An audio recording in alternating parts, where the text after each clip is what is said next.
Most people get this wrong when they try to start a company in Finland. They think it is just a simple online registration and a few forms. But here's the truth no one tells you. Finland has one of the most structured and trust-based business systems in the world.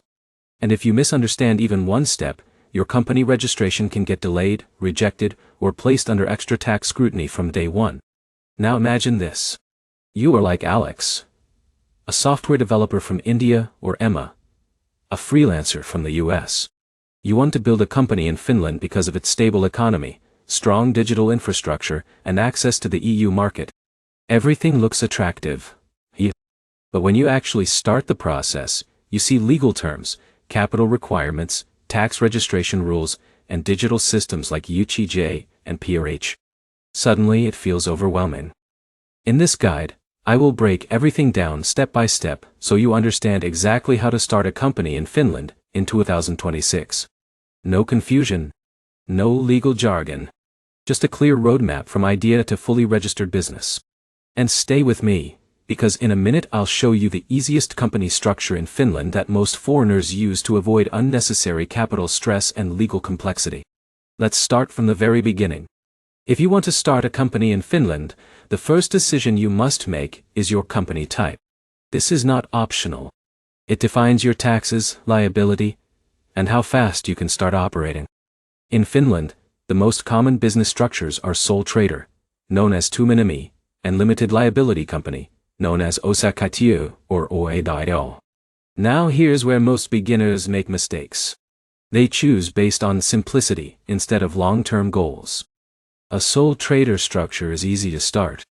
You can register quickly. But there is a big drawback. You are personally responsible for all business debts. That means if your business fails, your personal finances are at risk. Now the limited company, or OI, works differently. It creates a legal separation between you and your business. So your personal assets are protected. But it requires more setup steps and a minimum share capital requirement.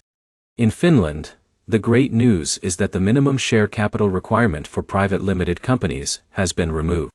This means you can start an OI even with zero initial capital in most cases. This change has made Finland one of the most startup-friendly countries in Europe. But here's the problem. Even though capital is no longer required, many people still fail, because they do not prepare proper documentation or business structure. So let's move to the second step, which is defining your business activity. Before you register anything, you must clearly define what your company actually does. Finland uses a system where your business activity must be registered in official databases like the trade register. This is where many foreigners make a critical mistake. They write very broad descriptions like IT services or online business. But Finnish authorities prefer clear and specific descriptions. For example, instead of saying IT services, you should say mobile application development for healthcare companies, or cloud-based software solutions for small businesses. Now here's where it gets interesting. The more precise your business activity, the smoother your tax classification becomes later.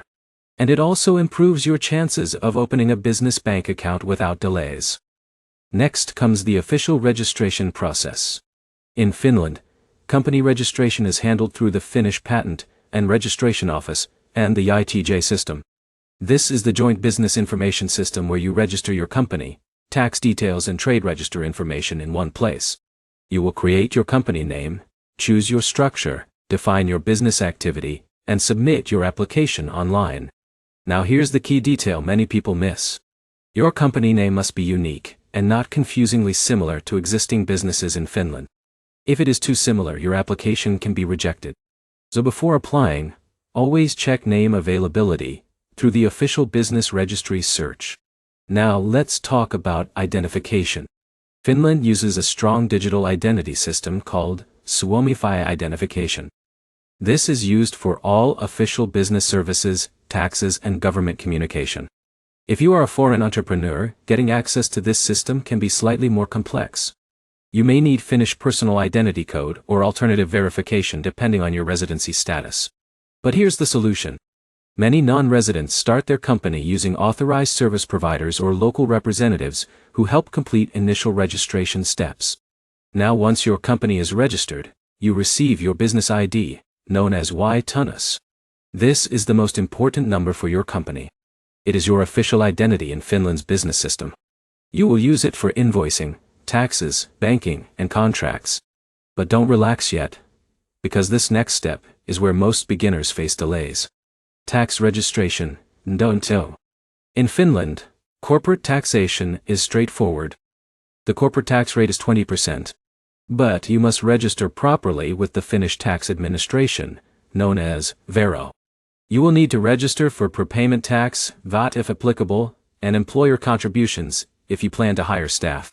Now here's where it gets interesting. Finland's tax system is highly digital. Once registered, most tax reporting is done through online portals. But accuracy is extremely important because the system automatically cross-checks data. For example, if Alex runs a consulting business, every invoice he sends must match his declared income. Even small mismatches can trigger questions from tax authorities. So the key here is organization from day one. Now, let's talk about VAT registration. If your annual turnover exceeds a certain threshold, you must register for VAT in Finland. Once registered, you charge VAT on your services and file regular VAT reports. But here's a helpful detail. Some small businesses can voluntarily register for VAT even below the threshold, which allows them to reclaim input VAT on business expenses. Now, let's move to one of the most challenging parts for foreigners. Opening a business bank account.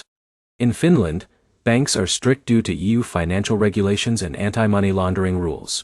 Banks like Nordea, OP Financial Group, and Danske Bank will require detailed documentation. You will likely need your business ID, business plan, proof of address, and identity verification. Now, here's the strategy that works.